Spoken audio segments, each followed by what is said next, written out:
We are on. Hello, Anoop. Hey, hello, how's it going, Dan? Good, good. All right, so you're in Atlanta now, right? I am in Atlanta, the dirty South, as they call it. Yeah, I know they call it that. Yeah, I see you're still sporting the Michigan sweatshirt and the big house behind you picture. Yep, gotta maintain my roots wherever I go. Yeah, yep. So. And you're a U of M grad, right?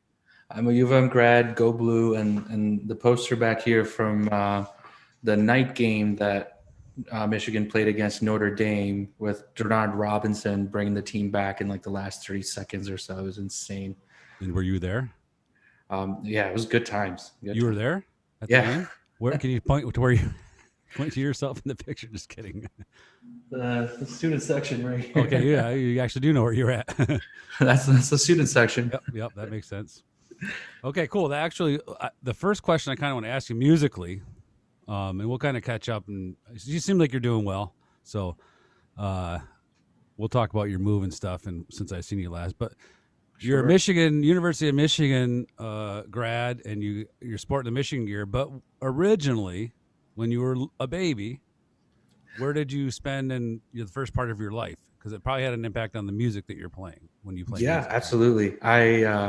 So I was born in India in a city called Bangalore, and that's where I was born in 1990, if you can believe that.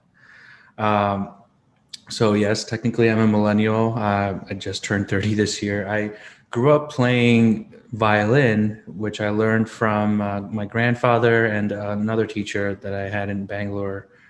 The music kind of runs in my family. I've learned Indian classical style violin for a large part of my life. So I love continuing to play that right now. Yeah, I've learned a lot from you about that style, and it's caused me to explore a lot of other people that I've learned from as well. And still a lot to learn, but that's interesting. So you learned from your grandfather, and did you have like I guess I'm wondering, did you have like a teacher in a school or a private teacher or like a mentor kind of teacher that you had for a while, or?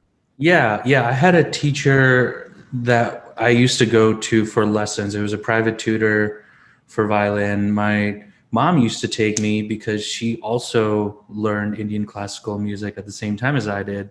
And she learned an Indian instrument called the Veena, Veena.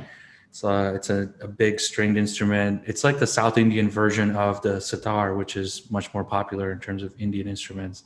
So she and I used to go to the classes together, and I was probably about 2 or 3 times a week. It was quite rigorous. They kind of put you through the basics very quickly and expect you to practice all the time, which was very difficult because you have a class and then you have a day to practice and you have the next class 2 days later.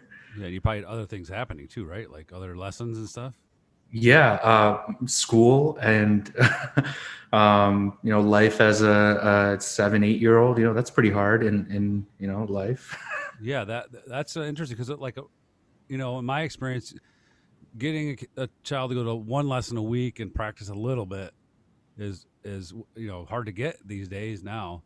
And so Yeah, you had a pretty immersive experience like that. That is an intense amount of study. But it has results. As much as it might have been a bummer to go through it, you might have been wanting to do other things, but you have this now that you can do. yeah, absolutely. One thing I've always been curious about you, and kind of your early, not just your music study, but and it might be education in India in general, or it might be just you or your family. But one thing I noticed about you is your ability to memorize and retain information. Like in music, it's a melody; you can hear it and like it's there, you got it. Mhm. But it's I think it's with anything you just have a ability to memorize and recall. Do you think that's something that just you have, or was it a certain thing in your schooling that it could be that intensive kind of schooling you were doing?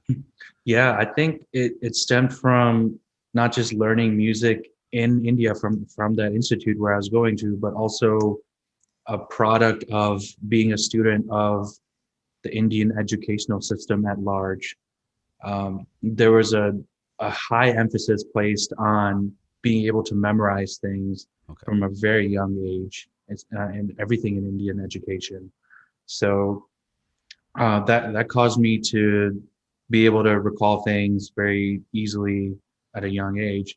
Um, it definitely helps in music because the music that they taught me, it's less about reading from a book and playing along, and more about listening to what is being played in front of you and being able to repeat that back. Yeah. So that worked out beautifully without even me knowing it when I joined musical groups here and we're doing improvising and all that. So I had no idea that that's what I was kind of really training for. Um, but we didn't really even have sheet music per se. They would have notation that you would have to read and be able to sing and play. But then once you do that for a few times, you practice it and you memorize it. You don't really need the book anymore. So Mhm. anytime you go to a Indian classical music performance, you never see sheet music, even if it's a bunch of musicians playing at the same time. Right. They might have a list of songs that they were planning to perform, but it's all off the top of their head. Yeah.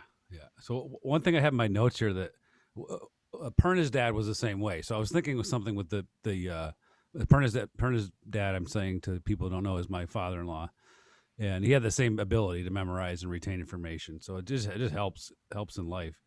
But one thing I remember specifically is you and I and our friend John Churchville, who's done this feature with me, went to see Brian Regan Hmm. in East Lansing, and there were three comedians. Brian Regan was the headlining comedian, and the first set, he was pretty funny, and we saw the middle guy was yeah, not that great. Brian Regan was good, but by the time Brian Regan had been talking for an hour, I forgot what the first comedian said, and on the way home, unprompted, we were trying to what were the jokes he did, and Anoop basically did his whole set, like the whole set. You had it memorized, the form of the order of it, the whole structure of it. Wouldn't it be wild if I still remembered? I have no idea who that was or Yeah, what they talked about back then. yeah. It was just like in like it was what a ride home an hour later, hour and a half later. But Yeah. to even remember it that long, and if it was information you needed, you would have kept on to it. But you're like you got to let some stuff go.